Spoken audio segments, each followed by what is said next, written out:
नमस्कार। 12th के अर्थशास्त्र के छात्रों का स्वागत है।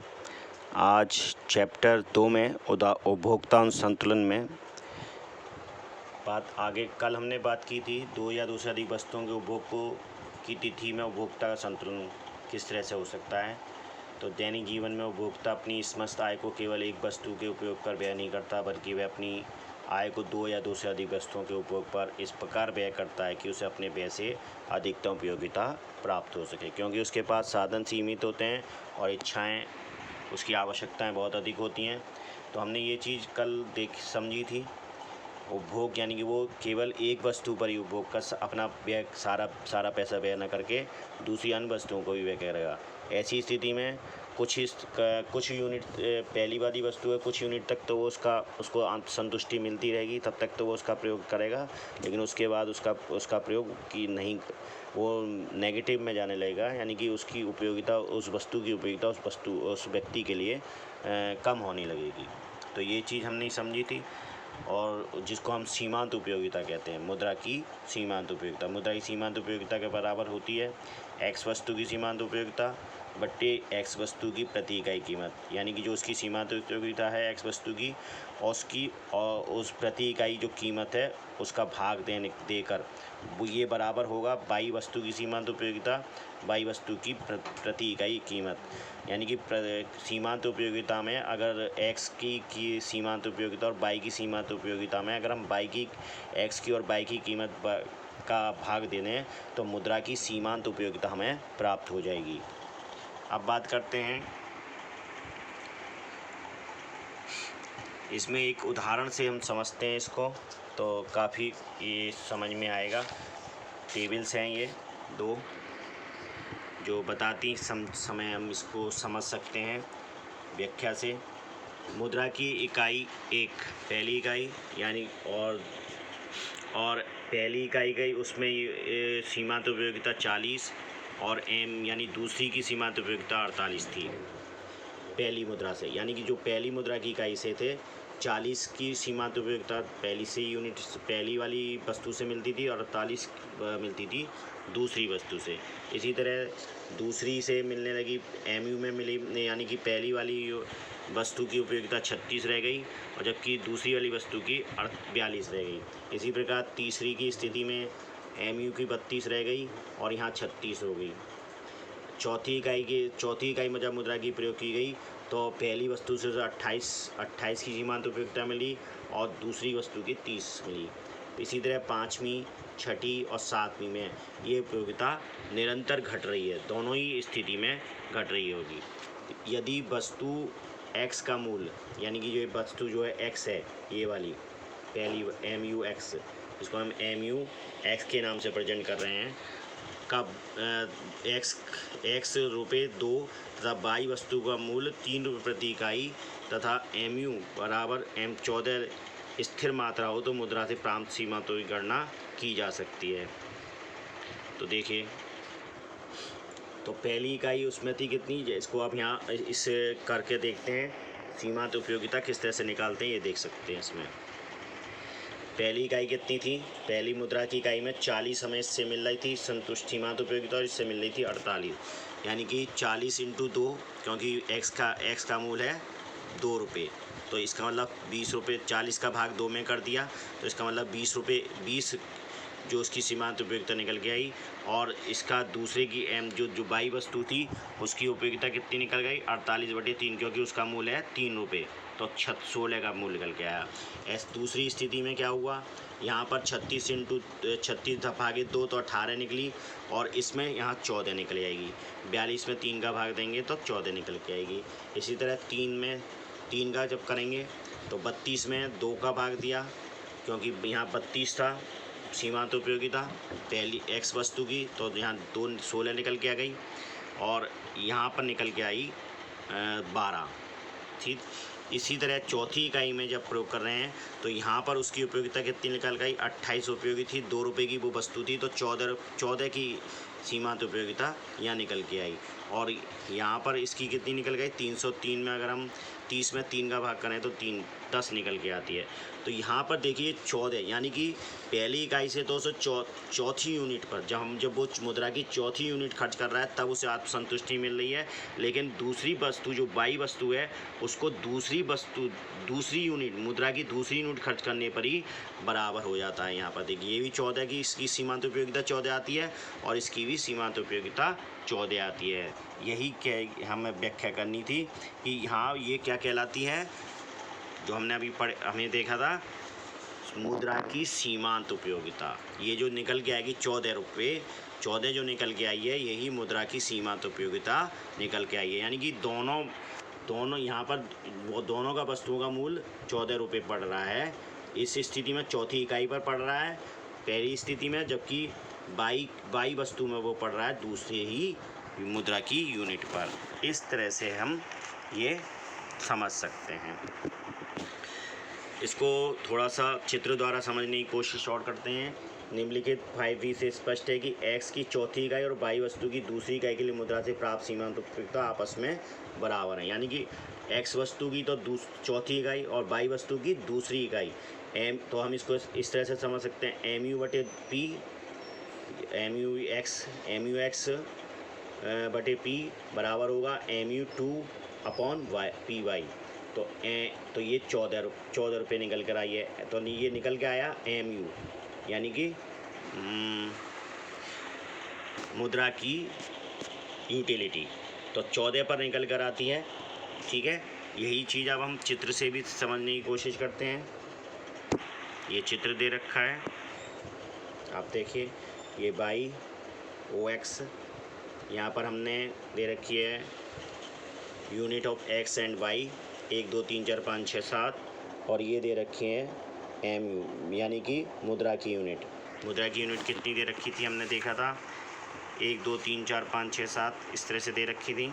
ये तो मुद्रा की unit of x and y आ गई। ठीक है, और ये चीज़ आ गई वस्तु की इकाइयाँ। तो तालिका 5b को चित्र में 5 प्रदर्शित किया गया है। चित्र 22 से अब देखिए, यानी कि पहली वस्तु चित्र 5 से स्पष्ट है कि यदि मुद्रा की सीमांत उपयोगिता 14 के बराबर है तो संतुलन की अवस्था में उपभोक्ता x वस्तु की 4 इकाइयाँ और तथा b वस्तु की 2 इकाइयाँ खरीदेगा, क्योंकि बिंदु a तथा b पर बंद है। देखो a और b पर यहाँ पर 14 इकाइयाँ आ रही हैं, यहाँ ये तो दोनों ही वस्तुएं इसको यहाँ पर मुद्रा की यूनिट मुद्रा का जो यूटिलिटी आ रही है वो 14 रुपये आ रही है। यहाँ पर दोनों वस्तुएं से इसकी तो दूसरी वस्तु से ही मिल जाती है, उतना खर्चा हो जाता है, और इसकी चौथी यूनिट से वो उतना खर्चा हो जाता है। तो यही चीज़ हमने यहाँ निकाल लिया mu/x/px mu/y/py। तो यहाँ निकल के आया mu/m बराबर 14, यानी मुद्रा की जो सीमांत उपयोगिता निकल आएगी वो 14 इकाइयाँ निकल के आएगी। इसी प्रकार यदि मुद्रा की सीमांत उपयोगिता 12 इकाइयों का, अगर हमने 12 इकाइयाँ यानी दोनों को ही हमने 12 इकाइयाँ करना चाहा तो क्या होगा 12। इसी प्रकार यदि मुद्रा की सीमांत उपयोगिता 12 इकाइयों के बराबर होती है तो उपभोक्ता वस्तु x और y की क्रमशः बिंदु D और अनुसार 5 इकाई तथा D और C के अनुसार 5 इकाई तथा 3 इकाई खरीदेगा। इससे स्पष्ट है, देखिए अगर उसकी 12 इकाइयाँ कर दी जाए, यानी कि मुद्रा की जो है ना उस दोनों वस्तुएं 12, यानी कि जो मुद्रा का सीमांत उपयोगिता उसको 12 कर दिया जाए, 14 से घटाकर 12 कर दिया जाए, तो ऐसी स्थिति में क्या होगा x की 3 इकाइयाँ खरीदेगा वो C पर, और इसकी 5 इकाइयाँ खरीदेगा। तो इस mu/x/p mu/y/p यानी कि mu बराबर 12, इस तरह से ये 12 आ जाएगा। यहाँ पर देखते हैं, देखिए 12 की स्थिति क्या होती है, यहाँ पर ये 12 आती है, ये तीसरी इकाई पर आएगी यहाँ 12, और यहाँ कौन सी इकाई पर आएगी 5वीं इकाई पर आएगी ये चीज़। तो 5वीं इकाई पर आएगी ये, तो ये 5वीं इकाई पर आई, यानी कि ये वाली D, और ये वाली आई कौन सी पर तीसरी पर, यानी कि तीसरी C वाली, C और 3 और D और 5 ये बने हैं मुद्रा यूनिट के संतुलन। एक्स वस्तु की उपयोगिता तथा उस वस्तु की कीमत का अनुपात वाई वस्तु की उपयोगिता उसकी कीमत के अनुपात के बराबर है, इसलिए सम सीमांत उपयोगिता नियम को अनुपातिका का नियम लॉ और प्रोपोर्शनैलिटी भी कहा जाता है। प्रोपोर्शनैलिटी भी कहा जाता है। अनुपातिका का नियम, एक्स वस्तु की उपयोगिता तथा वाई वस्तु की कीमत का उपयोगिता उसकी कीमत के अनुपात के बराबर है, इसलिए सम सीमांत उपयोगिता नियम को हम आनुपातिका नियम भी कहते हैं। इसके आगे की बात करते हैं। अब बात करते हैं उदासीनता वक्र अथवा तटस्थता वक्र क्या चीज़ होती है। इसको इनमें इंग्लिश में कहते हैं इंडिफरेंस कर्व। मार्शल की उपयोगिता विश्लेषण की वैकल्पिक विचारधारा के रूप में हिग्स एवं एलन अर्थशास्त्री ने उदासीनता वक्र विश्लेषण की विचारधारा दी। बार्सन के ने संबंध में परिभाषा दी है, वो कहते हैं उदासीनता अनुसूची दो वस्तुओं के संयोग की अनुसूची है, जिसको इस प्रकार व्यवस्थित किया जाता है कि उपभोक्ता उन संयोगों के प्रति उदासीन होता है और किसी एक को अन्य की तुलना में वरीयता नहीं देता। प्रोफेसर उदासीन तो बार्सन जो कहना चाह रहे हैं वो ये कहना चाह रहे हैं कि उदासीनता अनुसूची दो वस्तु यानी दो वस्तुएं हैं, उनके संयोगी अनुसूची है, एक सूची है, जिसको इस प्रकार व्यवस्थित किया जाता है कि उपभोक्ता उन दोनों संयोगों के प्रति उदासीन होता है। यानी कि दोनों, अगर ऐसा नहीं है कि एक वस्तु की सस्ती हो जाए तो वो उसको ज़्यादा खरीदने लगे और एक वस्तु महंगी हो जाए तो उसको कम खरीदने, तो ऐसा नहीं ना करता है, तब वो दोनों के प्रति उदासीन होता है और किसी एक को अन्य की तुलना में वरीयता नहीं देता है। तो ऐसी स्थिति में हम कहते हैं उदासीनता वक्र या तटस्थता वक्र, इसको हम कह सकते हैं। प्रोफेसर मेयर्स के शब्दों में क्या कहते हैं प्रोफेसर मेयर्स, उदासीनता अनुसूची वह अनुसूची है जो कि दो वस्तुओं के ऐसे विभिन्न संयोगों को बताती है जिससे किसी व्यक्ति को समान संतोष प्राप्त होता है। यानी कि ये एक्स वस्तु और दो वस्तुओं के होंगी, उनके विभिन्न संयोग यानी कि विभिन्न मिलाप हो। जैसे हमने अभी देखा 5 और 12 का, 5 और 3 का मिलाप था, और एक पे 2 और 5 का मिलाप था, एक पे 3 और 4 का मिलाप था। ये संयोग जो विभिन्न संयोग होते हैं उनको बताती है किसी व्यक्ति को समान संतोष प्राप्त होता है। यदि इस तटस्थ अनुसूची को एक रेखा के रूप में हम देखा जाए तो हमें तटस्थता वक्र रेखा प्राप्त हो जाती है। प्रोफेसर मेयर्स ने भी वही बात कही है कि दो वस्तुओं के विभिन्न संयोगों को बताती है, एक तो उदासीनता वक्र और अनुसूची, जिससे और जहाँ पर वो ये दोनों वस्तुओं से उसको बराबर की संतुष्टि प्राप्त होती है। उस ऐसी स्थिति में हम उसको उदासीनता, वो किसी एक वस्तु को अधिक महत्व नहीं देता। यहाँ निष्कर्ष के रूप में लिख सकते हैं, उपरोक्त परिभाषाओं के आधार पर हम ये कह सकते हैं कि उदासीनता वक्र विश्लेषण की विचारधारा क्रम सूचक दृष्टिकोण प्रस्तुत करती है, जिससे उपभोक्ता के व्यवहार का अध्ययन क्रम सूचक प्राथमिकता के आधार पर किया जाता है। क्रम सूचक दृष्टिकोण को वरीयता क्रम जैसे फर्स्ट सेकंड थर्ड देकर ही व्यक्त किया जा सकता है। यानी कि जो उदासीनता वक्र है उसमें क्या करेगा, किसी वस्तु को फर्स्ट सेकंड थर्ड तो कहेगा, लेकिन उसको पहला दूसरा नंबर वो नहीं देगा। यानी कि पहली वो है मान्यता उसको, बल्कि वो उसको इस तरह क्रम में दे देगा कि फर्स्ट सेकंड थर्ड की स्थिति में वो उसका संयोग उसका प्रयोग करेगा। अब इसको थोड़ा सा उदासीनता वक्र के समझते हैं, किस तरह से बनता है। ये देखिए,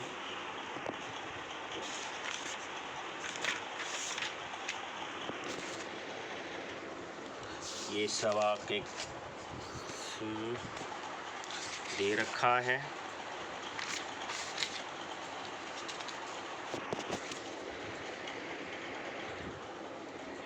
संयोग दे रखे हैं ABCDEFG के दो वस्तुओं के, जो दो वस्तुएं हैं उनके संयोग दे रखे हैं। एक A है, एक B है, C है, D है, E है, 3 वस्तु एक के संयोग पर एक और बाई वस्तु की B इकाइयों का यूज होता है। B संयोग की स्थिति में क्या होगा, दो वस्तुएं X की होंगी और 15 वस्तुएं Y की होंगी। C की स्थिति में क्या होगा, 3 वस्तुएं X की, 11 इसकी Y की। इसी तरह D E F है, इसी तरह की है। यानी कि ये दोनों के संयोग हैं। ये पहली स्थिति बताती है। पहली स्थिति में क्या है कि 1 और 20, और दूसरी स्थिति में क्या होता है 2 और 15। अब देखिए, अब इसको वक्र किस तरह से बना सकते हैं, देखिए ये ले लिया यूनिट्स 1 2 3 4 5 6, इसका हो गया बाई की अब ये बाई की चीज़ हो गई। बाई की क्या होती स्थित, बाई की कितनी वस्तुएं यूज होती हैं, 5 से लेकर यानी कि 0 से लेकर 20 तक बना लिया। अब देखिए पहली जब एक्स की एक वस्तु का यूज कर रहे हैं तो वहाँ कितनी बाई की कितनी वस्तुएं यूज हो रही हैं, 20। तो यहाँ पर जहाँ पर 1 और 20 को मिलाकर जो बिंदु बना वो ए बन गया। इसी तरह 15 जब एक्स की 2 वस्तुएं यूज होती हैं तो बी की कितनी बाई की कितनी यूज होती हैं, 15। तो यहाँ पर बी पॉइंट फिर बन गया। इसी तरह सी की स्थिति में देखिए, सी में स्थिति में क्या होता है, 3 वस्तुओं पर वो बनती हैं, एक्स की बाई की 11 वस्तुएं और सी की 3 वस्तुएं। इसी तरह 5 6 7 8 ये तीनों सारे A B C D E F ये सारे पॉइंट बन जाते हैं। इनको मिलाने से ही हमारे पास उदासीनता वक्र आ जाता है। यानी कि पहले तो वो ले रहा है, पहले तो जैसे जैसे उसका लेता है प्रयोग पहली स्थिति में तो प्रयोग करता जाएगा। उदासीनता अनुसूची में उपभोक्ता के 6 विभिन्न उपभोग संयुक्त दिखाया गया है, जिसके मध्य उपभोक्ता उदासीन है, यानी कि उपभोक्ता उदासीन है, कुछ मजबूरन उसको प्रयोग करना पड़ रहा है। चाहे उपभोक्ता संयोग ए को चुने या किसी ए बी सी डी अथवा एफ को, सभी संयोगों से समान संतुष्टि प्रदान करते हैं। यदि इस अनुसूचित को एक रेखाचित्र में निरूपित किया जाए तो हम प्रदर्शित चित्र के अनुसार ये वक्र प्राप्त कर सकते हैं। चित्र 6 में IC एक उदासीन वक्र है, ये गया IC, इसको हम कह रहे हैं IC उदासीनता वक्र कर रहे हैं। यह 2 वस्तुएं एक्स और वाई को ऐसे विभिन्न संयोगों के बिंदु पर जो उपभोक्ता को समान संतुष्टि देते हैं उसको मानते हैं, बताते हैं। उदासीनता मानचित्र, अब इसको मैप भी बता सकते हैं। एक उदासीन वक्र संतुष्टि के निश्चित स्तर को बताता है। भिन्न भिन्न संतुष्टि स्तर को बताने वाले विभिन्न उदासीन चक्रों को समूह उदासीन मानचित्र कहलाता है। चित्र 7 में 4 अनुशासित वक्र हैं, IC 1 2 3 4 दिखाए गए हैं, ये दिखाए गए। ये अगर जिस तरह से उदासीन उसकी घटती जाएगी या बढ़ती जाएगी, तो अगर घट रही है तो ये C1 पर IC 1 पर पहुंच जाएगी, और घट रही है तो और घट रही है तो ऐसी स्थिति में IC 2 आ जाएगी, और अगर उदासीन घट रही है तो ऊपर की तरफ चलेगी। अगर उदासीनता घट रही है तो ये ऊपर का तरफ आएगा, IC 4 पर पहुंच जाएगी और IC 3 पर पहुंच जाएगी।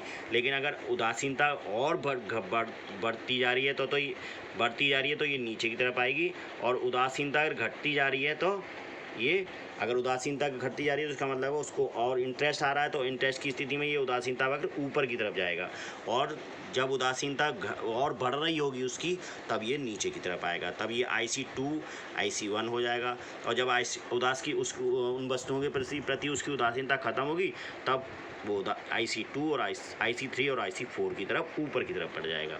धन्यवाद।